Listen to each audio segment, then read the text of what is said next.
Hello viewers, आप सभी का हमारे चैनल में स्वागत है।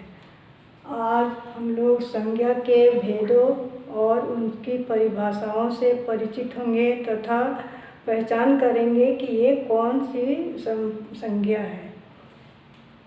संज्ञा के भेदों में पहला भेद है व्यक्तिवाचक संज्ञा।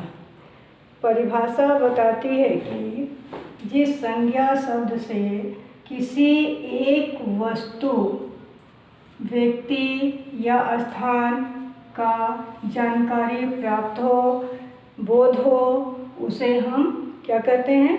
व्यक्तिवाचक संज्ञा कहते हैं। तो यहाँ ध्यान देने योग्य बात यह है कि परिभाषा में यह कहा गया है कि एक वस्तु, यानी चाहे वह व्यक्ति हो, वस्तु हो या स्थान हो, किसी एक का ही वहाँ बोध होना चाहिए, तो वह व्यक्तिवाचक संज्ञा कहलाता है। जैसे हम लोग गांधी जी,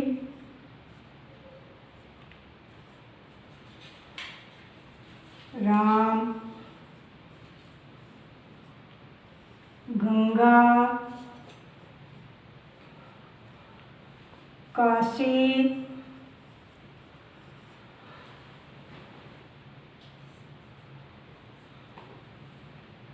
को यदि हम लोग जैसे गांधी जी को नाम लेते हैं, राम कहते हैं, तो यहाँ गांधी जी हो या राम हो, एक एक व्यक्ति का ही यहाँ बोध हो रहा है।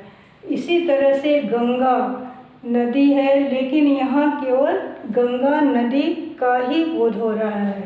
काशी स्थान है, यहाँ केवल काशी का ही बोध हो रहा है। तो जिस संज्ञा में केवल एक ही स्थान, व्यक्ति या वस्तु का बोध हो, उसे हम लोग व्यक्तिवाचक संज्ञा कहते हैं। अब हम लोग पहचान कैसे करेंगे कि कौन सा शब्द व्यक्तिवाचक संज्ञा के अंतर्गत आता है? आप लोग अपने नोटबुक को निकालेंगे और उसमें इसे नोट करेंगे। व्यक्तिवाचक संज्ञा के अंतर्गत देशों के नाम आते हैं। जितने भी देशों के नाम यदि पूछा जाए कि यह कौन सी संज्ञा है, तो वह व्यक्तिवाचक संज्ञा है। इसी तरह से पर्वतों के नाम, नदी के नाम, देश के नाम, राष्ट्रीय जाति के नाम जैसे भारतीय, रूसी, अमेरिकी, यह सब क्या है? व्यक्तिवाचक संज्ञा है। इसी तरह से देशों के नाम, महीनों के नाम, दिनों के नाम, फिर समाचार पत्र हो जैसे उदित वाणी है या दैनिक भास्कर है, ये सब भी क्या है? एक एक अपना अपना ये पेपर है, तो वह भी व्यक्तिवाचक के अंतर्गत ही आता है। इसी तरह से ऐतिहासिक युद्धों के तिथियां भी व्यक्तिवाचक के अंतर्गत आता है। उत्सव हो, त्यौहार हो, ये सभी व्यक्तिवाचक संज्ञा के अंतर्गत आते हैं। और यदि प्रश्न में इस तरह के कोई भी शब्द पूछे जाते हैं तो उसे आप लोग व्यक्तिवाचक संज्ञा के अंतर्गत रखेंगे। नेक्स्ट है जातिवाचक संज्ञा। यह परिभाषा हमें क्या बता रही है कि जिस संज्ञा शब्दों से किसी एक ही प्रकार के वस्तु, व्यक्ति या समुदाय की पूरी जाति का बोध कराते हैं, उसे जातिवाचक संज्ञा कहा जाता है। तो जातिवाचक संज्ञा के अंतर्गत किसी एक व्यक्ति, एक वस्तु या एक स्थान का बोध नहीं होता है, बल्कि पूरे समुदाय मीन्स समूह, जिसमें एक से अधिक लोग हैं या स्थान में एक से अधिक हो, तो वह पूरा समुदाय कहा जाता है। तो पूरे समुदाय जाति का बोध हो, उसे हम लोग जातिवाचक संज्ञा कहते हैं। जैसे मनुष्य है, यदि मनुष्य हम लोग कहते हैं तो इससे केवल एक मनुष्य का बोध नहीं हो रहा है, बल्कि संसार के जितने भी मनुष्य हैं उन सभी मनुष्यों का बोध हो रहा है। इसी तरह से घर है,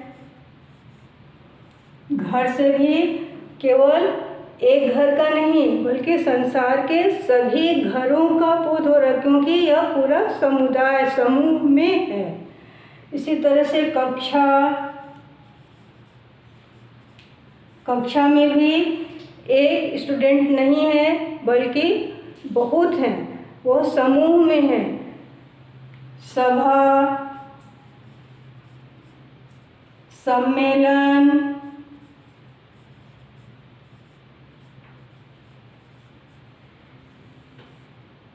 ये सभी जातिवाचक संज्ञा के अंतर्गत आते हैं। नेक्स्ट है भाववाचक संज्ञा। भाववाचक संज्ञा के अंतर्गत वस्तु या व्यक्ति के गुण, दोष,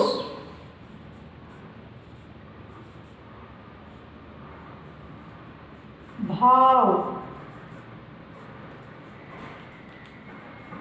दशा,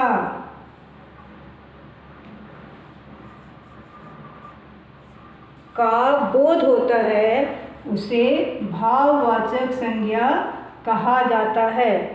गुण जैसे व्यक्ति की अच्छाई, बुराई या उसकी सुंदरता, उसकी कुरूपता, वह क्या है, व्यक्ति का गुण होता है।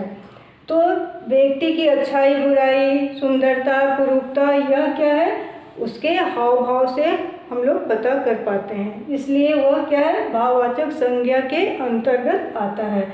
इसी तरह से भाव से किससे तात्पर्य है, उनकी उन्नति से, ठीक है, वह उन्नति कर रहे हैं या उन्नति की ओर जा रहे हैं। दशा अवस्था के अंतर्गत आ जाता है, जैसे बुढ़ापा, बचपन, जवानी, ये उनकी व्यक्ति की अवस्था की दशा को दर्शाता है। तो जिसके द्वारा हम व्यक्ति के गुण, दोष, भाव, दशा का आंकलन कर पाते हैं, उसे हम लोग भाववाचक संज्ञा कहते हैं। अब हम लोग इससे संबंधित कुछ प्रश्न भी करेंगे, प्रश्न उत्तर। जैसे प्रतियोगी परीक्षा हो या 10 की परीक्षा हो, इसमें ये सारे प्रश्न पूछे जाते हैं। संज्ञा किसे कहते हैं? संज्ञा, उसमें 4 ऑप्शन रहते हैं, जैसे व्यक्ति, वस्तु, स्थान या ये सभी। तो संज्ञा की परिभाषा में ये सभी आते हैं, इसलिए ये सभी में हम लोग टिक करेंगे, वह हमारा सही आंसर है। फिर पहाड़ कौन सी संज्ञा है? आप लोग बताओ, किससे, पहाड़ से संबोधन किससे हो रहा है? एक पहाड़ से या पूरे संसार की पहाड़ जाति से? पूरे संसार की पहाड़ जाति से, ठीक है। तो ये पहाड़ भी क्या है? जातिवाचक। संसार के पूरे पहाड़ का, केवल एक पहाड़ नहीं, चाहे वो हिमालय हो, विंध्याचल हो, अरावली पहाड़ हो, सारे पहाड़ों का बोध हो रहा है। तो फिर गंगा क्या हो गया? व्यक्तिवाचक। यमुना व्यक्तिवाचक। नदी यदि शब्द पूछा जाए कि क्या है, तो वह कौन सा संज्ञा होगा? जातिवाचक। संज्ञा के कितने भेद हैं? संज्ञा के 5 भेद हैं। कौन कौन से हैं? व्यक्तिवाचक, जातिवाचक, भाववाचक, द्रव्यवाचक और समूहवाचक, जिसे हम लोग अगले क्लास में पढ़ेंगे। वीडियो को शेयर, लाइक और सब्सक्राइबर करना ना भूलें।